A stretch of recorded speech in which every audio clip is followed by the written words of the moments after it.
A gente hoje atende a uma série de pedidos e fala sobre um tema delicado e muitíssimo importante, que é o mal de Alzheimer. Na verdade, a gente traz esse assunto porque o Alzheimer é uma doença que começa de forma silenciosa. Segundo os dados do Instituto Alzheimer do Brasil, já atinge mais de 1.300.000 pessoas. E esse é um fato que nos preocupa, porque a expectativa de vida aumentou e continua aumentando. Então, até 2050, o número de idosos vai quadruplicar. E com isso, o problema tende a se agravar cada vez mais. Então, a gente precisa entender sobre essa doença, a gente precisa entender sobre prevenção, se é que existe.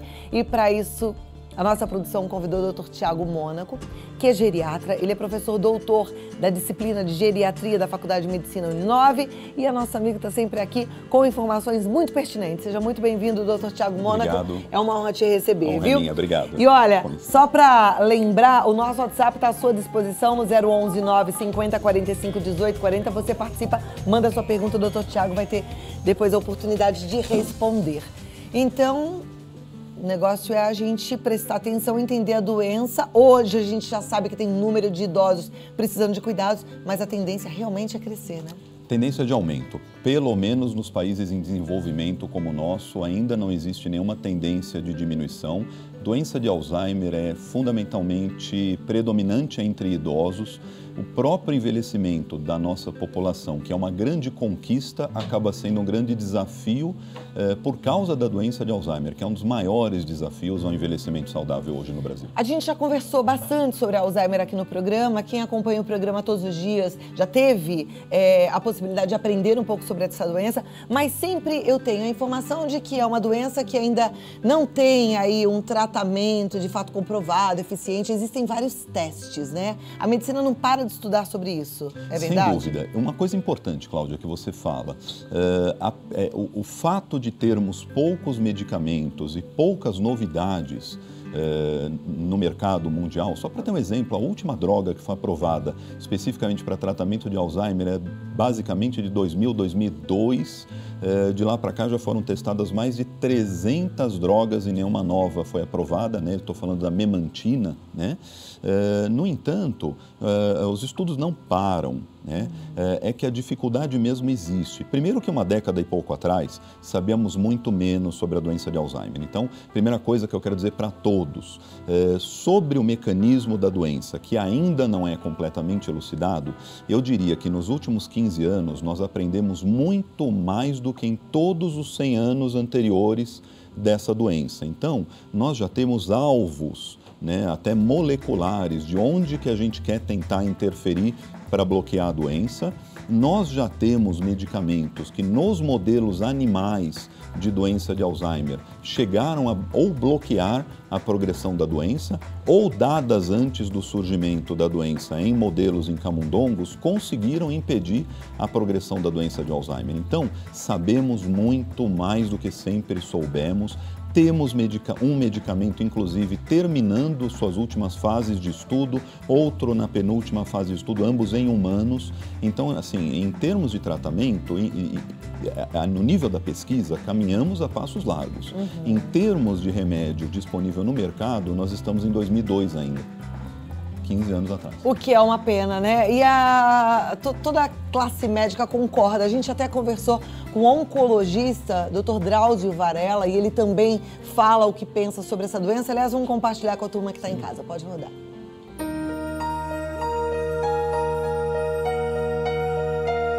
Oi, Cláudia. Essa questão do Alzheimer é um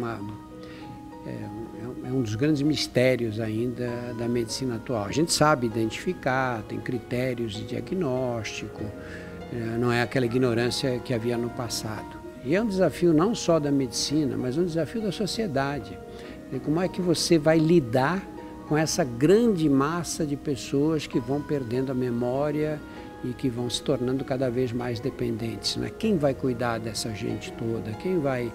Como o sistema de saúde vai lidar e que tipo de amparo social essas pessoas vão receber? Esse é um problema muito sério. Pois é, e daí a gente quer continuar entendendo, quer continuar aprendendo, né? E, se possível, prevenindo. Existe prevenção?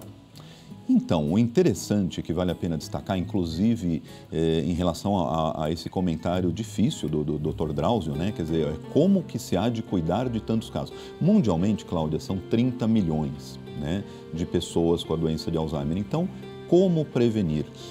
Hoje, nós já sabemos que a doença de Alzheimer clássica, essa que a gente vê nos idosos, essa que é quase 97% dos casos, é uma doença multifatorial.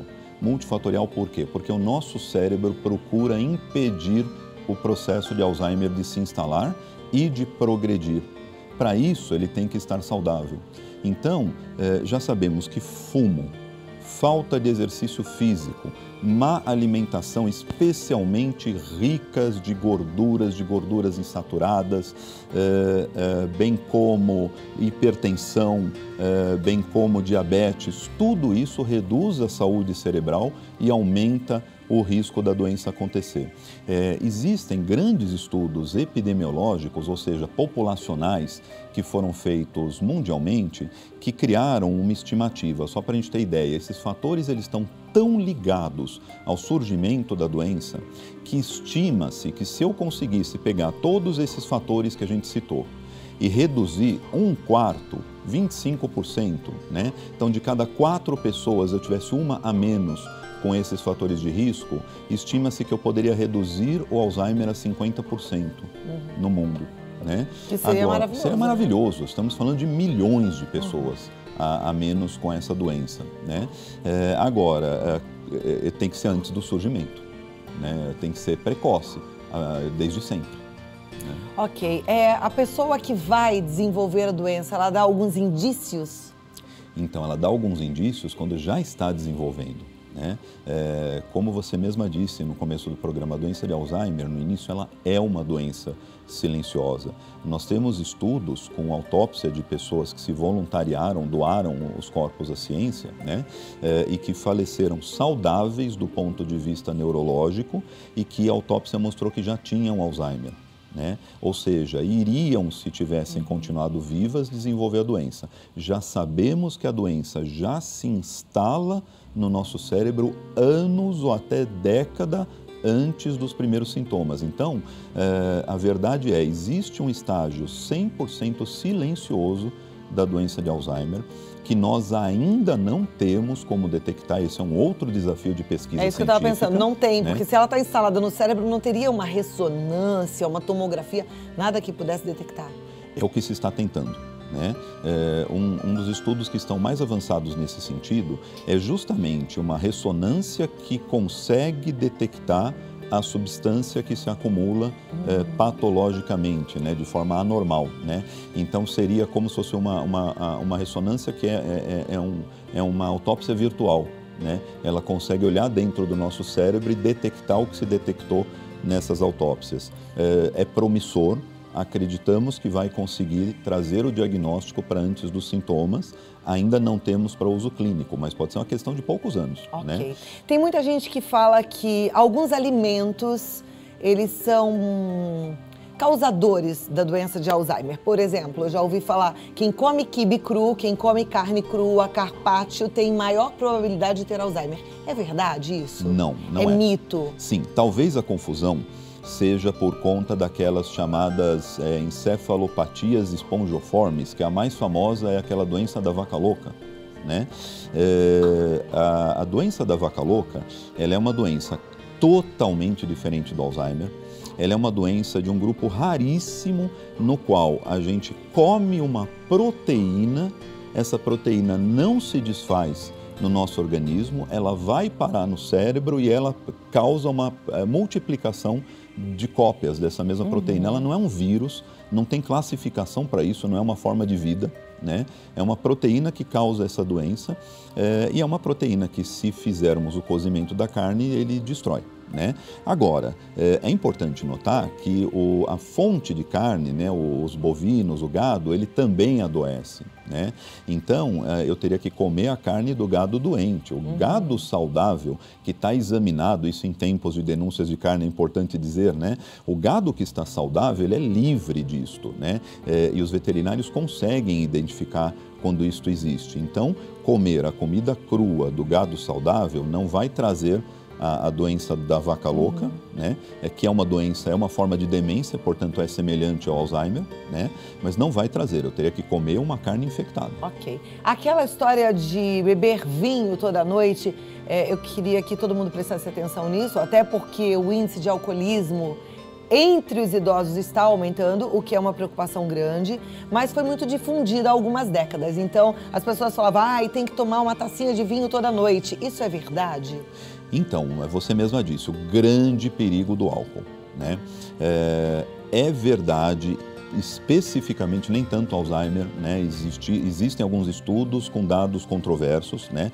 Mas em termos de coração, não há dúvidas de que eu tenho um certo efeito protetor cardiovascular. Mas é do resveratrol? Né? Ou é do álcool? O álcool tem um efeito marginal, né? O álcool, ele tem uma coisa curiosa que ficou conhecida como curva em J.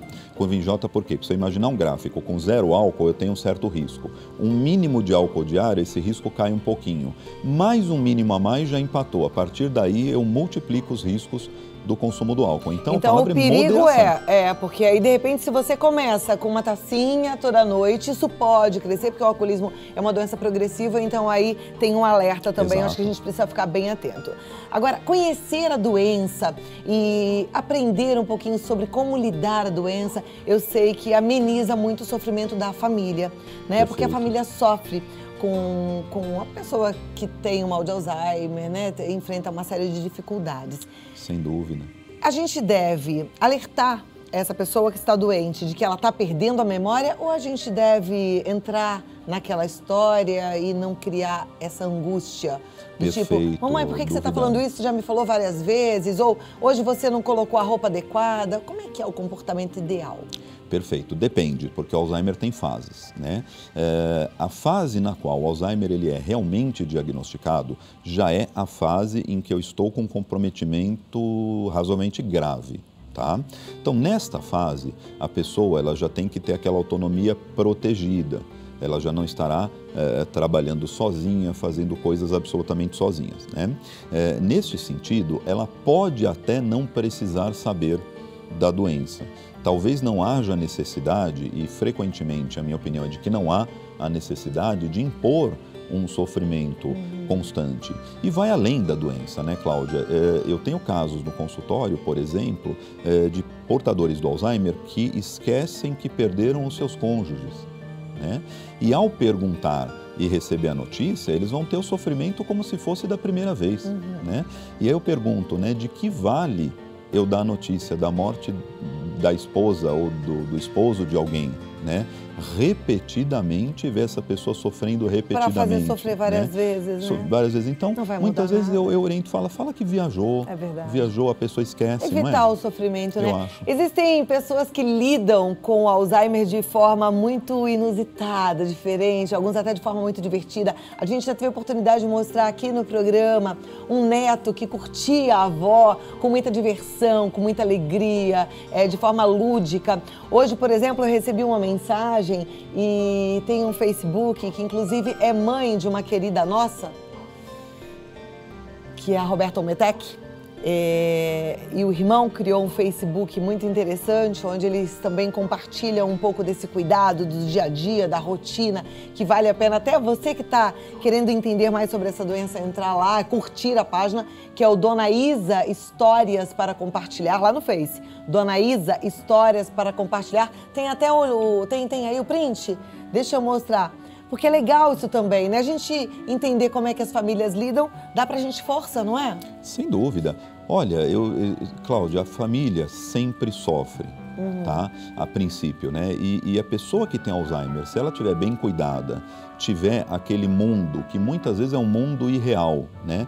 Mas um mundo protegido, cercada de carinho, de amor, segurança, a pessoa que tem Alzheimer, ela não vai estar sofrendo, ela pode ser feliz, inclusive, né? E o que a gente precisa também é cuidar da família. Quando a gente tem uma pessoa querida com Alzheimer, a família inteira adoece se a gente não tomar cuidado, né? Então, o que tem que ser cuidado? Primeiro, reassegurar o teu parente, o teu ente querido que tem Alzheimer, apesar da doença, ele pode estar, inclusive, se sentindo feliz, satisfeito e seguro, né?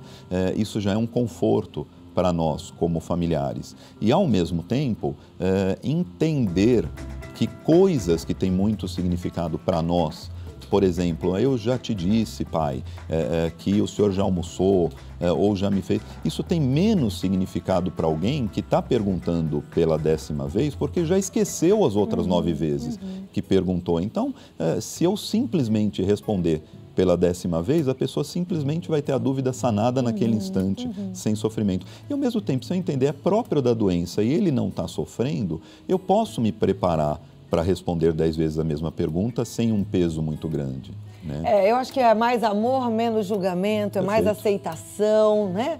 E a gente vai levando a vida com leveza. Entre lá no Dona Isa Histórias para Compartilhar e curte também esse Facebook, porque eles inclusive estão participando aí de um concurso, concorrendo a cuidados, material de higiene pessoal, por um período de tempo, e eles precisam dessa força. Então entra lá e aí lá você também vai conhecer outras histórias interessantes. Eu tenho certeza que esse aprendizado não é demais, ao contrário, quanto a gente mais sabe, melhor a gente lida com a doença, né? Exato. Ela é progressiva, doutor? Ela é progressiva até o presente momento. Ela é progressiva e irreversível. Não temos ainda um medicamento que pare a progressão da doença. Isso a gente também precisa entender, precisamos nos preparar e saber que pesquisas existem. Podemos ter novidades muito importantes, né? Não é que a medicina e a pesquisa não estejam ocorrendo, mas é muito difícil surgir um novo remédio para doenças cerebrais, né? Então ela é progressiva e irreversível. A Bernadette, ela pergunta exatamente isso, né? Então, ela que é lá de Agrestina, no Pernambuco, quer saber se existe um medicamento para a doença. Em teste, ainda nenhum comprovado, né? Que pare não. Agora, existem medicamentos que melhoram os sintomas, que especialmente nos primeiros anos de doença, dão uma trajetória até que parecem lentificar a doença. Quimicamente não lentifica, mas não é um problema. O fato é que para quem está em volta, eles dão um suporte, melhoram questões de comportamento, de sono. A gente tem como melhorar a condição do paciente e condição do cuidado com os remédios de hoje. Que é muito bom, então a gente, se puder fazer uso, melhor ainda. A Esther Chaves Vieira, ela é de Mantenópolis, no Espírito Santo. Ela diz: minha mãe tem essa doença, já parou de falar e andar há 4 anos. A minha pergunta é, nós, os filhos, temos a probabilidade de ter essa doença também? Bom, a priori todos nós temos, viu? Pode ser que a mãe deles tenha tido a doença de Alzheimer com a concorrência, a associação de uma genética de maior risco? Pode. Pode ser que a mãe deles tenha a genética de menor risco possível e tenha tido a doença. Então, a doença de Alzheimer é uma doença multifatorial, gente. Existem genes que aumentam o fator de risco, bem como fumo, sedentarismo, dieta ruim, maus cuidados, diabetes, tá? No presente momento, uma mensagem importante é: nós ainda não temos nada o que fazer com esta informação de se eu tenho a pior genética ou a melhor genética. Então, nem mesmo eu nunca fui ao laboratório ver qual é o meu genoma, porque isto não muda o que deve ser feito. E, por outro lado, com todos esses fatores de risco, eu tenho que ter atividade física, uma alimentação melhor, cuidar de não ter hipertensão, de tratar, não fumar ou parar de fumar, não beber álcool em excesso. Então, o foco nosso tem que ser nos fatores modificáveis. Se a partir de algum momento evolua a terapia genética, mas isso está tudo no plano de estudo, vamos ver a tua genética. Mas nesse momento, tenha uma vida saudável. Isto, de fato, reduz o teu risco de ter Alzheimer. Muito bem. A Iraci, ela é de Promissão e a mãe dela já tem 97 anos, ela disse que ela está bem esquecida. Ela quer saber se esse esquecimento faz parte da idade ou é Alzheimer? Bem, somente alguém avaliando a tua mãe, né? Agora, acima dos 90 e poucos anos de idade, a doença de Alzheimer tem uma incidência muito grande, 40% ou quase 50%. Então, nem que seja só pelo fato de probabilidade, ela tem uma probabilidade alta de ter Alzheimer, mas ela pode ter um esquecimento normal. Isso teria que ser avaliado e colocado no contexto. Tá. A Marília Santos, ela é de Petrópolis, lá no Rio de Janeiro, e ela quer saber o seguinte: a pessoa que tem Alzheimer, ela precisa de cuidados 24 horas com alguém por perto. E aí ela pergunta, o que fazer se precisar deixá-la algumas horas sozinha? Tem algo que possa ajudar a pessoa que tem Alzheimer a lembrar para quem ligar? Alguma dica para que possamos colocar em prática no dia a dia? O senhor responde já, tá bom? Agora vamos voltar aqui para o Dr. Tiago Mônaco, que é geriatra e está nos ajudando a entender melhor sobre a doença de Alzheimer. A pergunta que eu fiz foi da telespectadora de Petrópolis e ela quer saber se existe alguma dica, se precisar sair, deixar a pessoa que tem Alzheimer sozinha, tem algo que possa fazê-la lembrar para quem ligar no caso de emergência? Então, essa é uma situação de muito risco, né? Primeiro problema que temos para responder é que a doença de Alzheimer, ela começa, como já vimos, mesmo antes de qualquer sintoma, progride com sintomas leves e esses sintomas vão aumentando. Portanto, sem saber em que fase da doença ela se encontra, eu não tenho como te responder com certeza. O que eu posso te dizer é, certamente que a partir de um certo momento da progressão da doença, ela não está segura em estar sozinha. Entendi. Né? Por exemplo, sabe aqueles colares que tem um botãozinho de pânico, pulseira, tipo relógio, que tem um botãozinho de pânico? Isso para uma pessoa com Alzheimer funciona?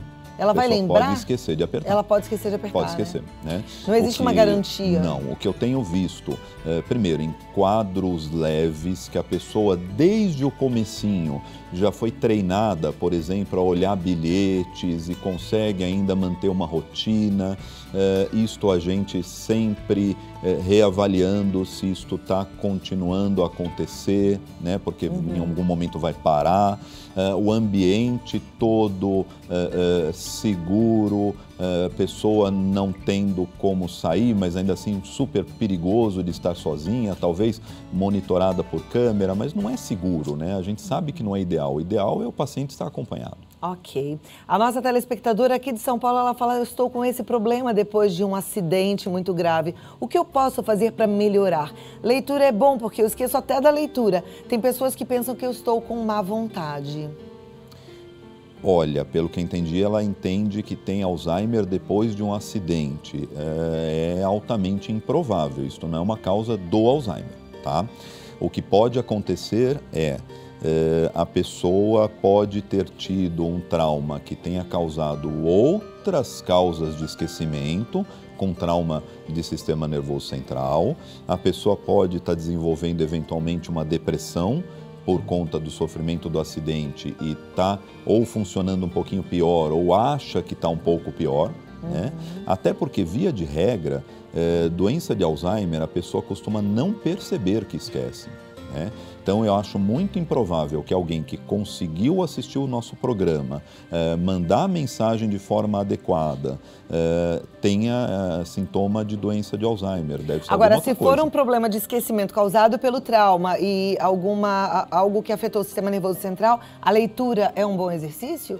Jogos de passatempo que estimulem o cérebro, eles são bem-vindos nesse caso? Eles são bem-vindos para todos. Sempre? Para todos. Tá. O que ela vai ter que entender especificamente é por que ela está esquecendo logo após o acidente. Né? É um trauma psíquico que ela desenvolveu, houve um trauma físico, esse trauma físico é reversível, não é? Ela precisa ser diagnosticada direitinho. Tá joia. A nossa telespectadora de Goiânia, ela diz, boa tarde, Cláudia, minha avó, há alguns anos, foi deixando de andar, foi perdendo os movimentos pouco a pouco, hoje já não fala, não anda e não come sozinha. Precisa fazer o uso de fraldas. O médico disse que é Alzheimer, mas não acredito que seja, pois ela sabe quem somos, pois sempre se emociona quando me vê e vê outras pessoas que ela gostava muito. Há alguns anos, quando ainda falava, ela sabia até o nome das pessoas, só não sabia conversar. Gostaria de perguntar, ela tem Alzheimer ou não? Qual é a sua opinião, doutor? Olha, não é a história mais habitual, pelo menos da maneira como ela conta, né? Claro que para fazer qualquer avaliação que a gente chama de diferencial do diagnóstico teria que ser super individualizado, mas assim, a doença de Alzheimer, ela não começa com alterações de marcha, de caminhar, né? Ela começa com alterações de memória, começa com alterações de linguagem, né? Esquecimentos, confusões, erros de data ou me perder no local. Essas são as histórias típicas, né? Lá para frente é que eu vou ter dificuldade de andar ou de me alimentar, etc, né? Não dá para eu dizer que é ou não é, porque precisaria realmente fazer o que a gente faz, é pôr uma linha do tempo no papel e sequenciar o aparecimento dos sintomas, além de exames complementares. Mas a pergunta é muito boa, de qualquer forma, para enfatizar que, embora a doença de Alzheimer seja mundialmente, no Brasil também, a causa mais importante das síndromes demenciais, né? Transtorno cognitivo maior, que são esses em que a gente tem graves esquecimentos, ela é a principal causa, de 60% a quase 2/3 ou é Alzheimer puro ou tem Alzheimer também, mas a gente também tem que evitar rotular, né? Por quê? Porque de todos os pacientes que têm essas síndromes demenciais, no mínimo 1/3 não são Alzheimer, né? Tem detalhes diferentes de tratamento, vão ocorrer sintomas diferentes que eu preciso preparar a família, seja mudança de personalidade precoce, né? Seja dificuldade precoce de andar, e um número que é pequeno, é verdade, mas por volta de uns 5% dessas todas demências são potencialmente reversíveis se forem diagnosticadas a tempo, né? Então, embora eu já saiba de antemão, eu estou diante de uma síndrome desta, num paciente idoso, de antemão, 60%, 2/3 são Alzheimer, né? Agora, eu sempre tenho que avaliar um possível paciente de Alzheimer pela ótica do e se não for Alzheimer? Okay. E se tiver cura? Porque aí pode ter cura e aí Exato. pode ter tratamento, já que o Alzheimer não tem. Exato. A Tânia, ela é de São João del Rei, Minas Gerais. Ela diz, como evitar a doença? Porque eu tenho 51 anos, já estou meio esquecida às vezes, vou sair e volto para ver se tem alguma coisa que deixei no meio do caminho, porta aberta, ou se apaguei o fogo, coisas assim. Às vezes fico pensando se já tomei o meu remédio de pressão, eu tomo de manhã e à noite, enfim, é uma dúvida, uma angústia que ela vive hoje com 51 anos. Sabe que às vezes eu também fico pensando, porque eu também ando meio esquecida, eu falo, será que eu tenho esse problema? A gente fica um pouco angustiado, porque sabe que o Alzheimer não tem tratamento, que não tem cura, e a gente volta e meia esquecido. O que é isso? E aí, respondendo a Tânia de São João del Rei, pode ser Alzheimer? Tem alguma forma dela prevenir ou descobrir se é? Então, primeiro, né, a forma dominante da doença de Alzheimer, que é essa que a gente chama de esporádica, ela é extremamente rara antes dos 65 anos de idade, né? Então, e bem como todas as outras demências. Então, o primeiro ponto é muito raro que ela tenha Alzheimer ou outras dessas doenças aos 51, a menos que fosse aquela doença de Alzheimer genética rara, na qual o início é tipicamente precoce e são famílias com muitas pessoas nas quais todas têm esse início precoce. Então, né? Já dá para você dar uma olhada aí na sua história, na sua família e falar, não Exato. Tenho isso. Exato. Aí agora vamos falar um pouquinho de esquecimento, que muitas e muitos de nós temos. Eu acho que as mulheres têm mais. Por que a gente tem mais esquecimento que os homens, doutor? Porque fazem muito mais coisa que a gente. E tudo ao mesmo tempo. E tudo ao mesmo tempo e são muito cobradas por todos. A gente precisa aprender a focar, porque o estresse causa esquecimento também, falha de memória, né? A depressão também causa falha de memória. Sem dúvida. O sono atrapalhado, e aí Falta nessa idade que a nossa telespectadora está relatando, 51 anos, provavelmente chegando aí na menopausa, passando pelo climatério, tem a mudança hormonal também, acaba dormindo mal e aí tem falha de memória, Sem dúvida, tudo isto, além do que nós vivemos pelo próprio temor, a angústia do Alzheimer, nós nos cobramos, então a gente acaba tendo certas expectativas que se eu me cobrar de ter o mesmo desempenho aos 51 que eu tinha aos 25, eu provavelmente não vou ter.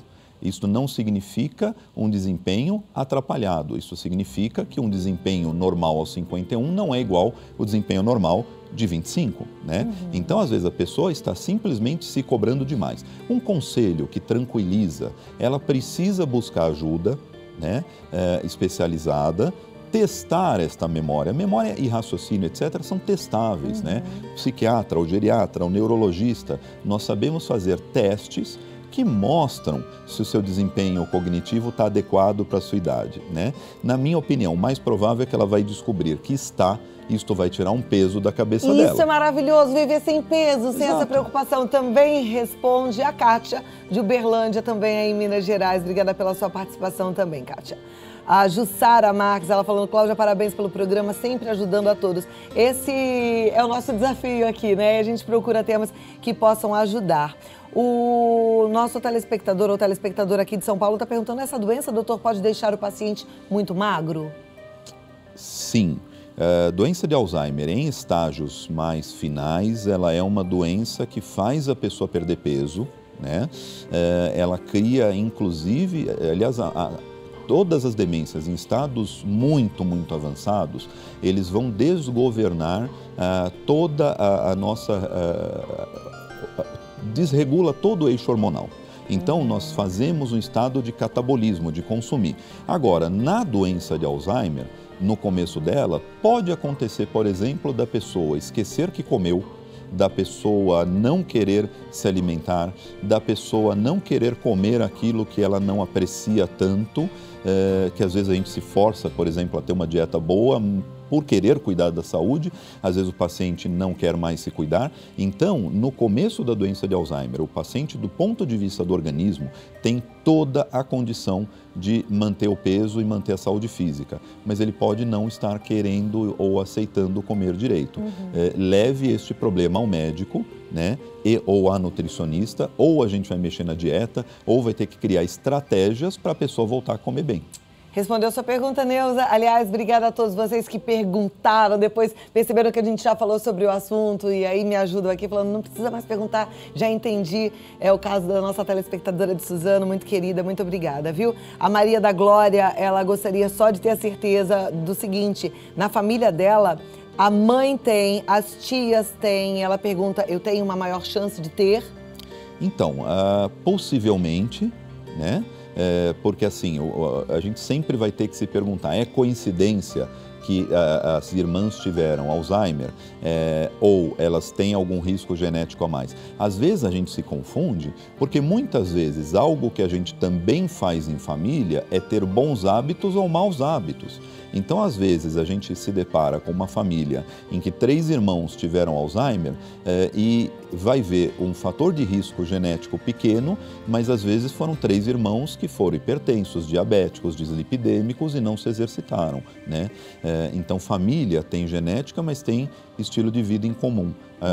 Pode ser que você tenha um risco aumentado. De qualquer forma, o que se há de fazer hoje? Cuidar dos seus fatores de risco reversíveis, ou seja, estilo de vida, cuidado com as doenças crônicas e boa alimentação. Perfeito. A nossa telespectadora de Uberlândia, ela diz o seguinte, a respeito do teste que está sendo desenvolvido em São Paulo, ela é a Ineida, ela diz, a minha mãe está em estado muito avançado, ela poderia trazer a mãe para fazer esse teste? Olha, eu conheço alguns estudos, o Hospital Sírio-Libanês está participando de um estudo no nível mundial sobre diagnóstico precoce do Alzheimer, inclusive com aquela técnica. Pelo que eu entendi, a sua mãe já está diagnosticada com a doença, né? O Brasil ele não está nesse momento participando do estudo de última fase das drogas, né? De qualquer forma, ela não seria candidata porque é um estudo sobre um diagnóstico mais precoce da doença, né? Esse que eu tenho conhecimento. É mais aguardar o que vem de novidade por aí. Ok. Gente, tem muitas participações, eu fico muito agradecida. Fico feliz também que você que está em casa gostou, tem muitos elogios, tem muita gente agradecendo. E eu é que agradeço. Agradeço a sua audiência, agradeço a sua participação também através do nosso WhatsApp.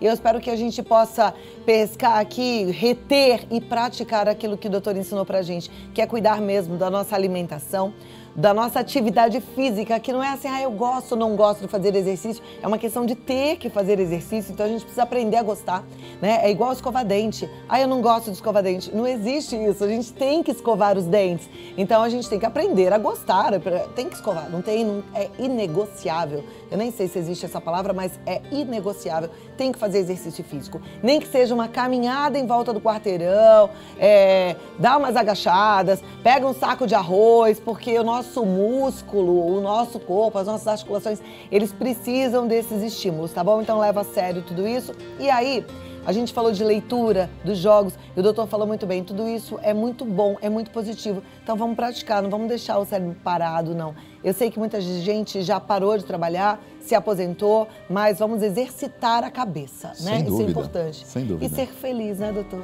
Com certeza, Cláudia. Cuidar da saúde é cuidar da vida e cuidar da nossa felicidade.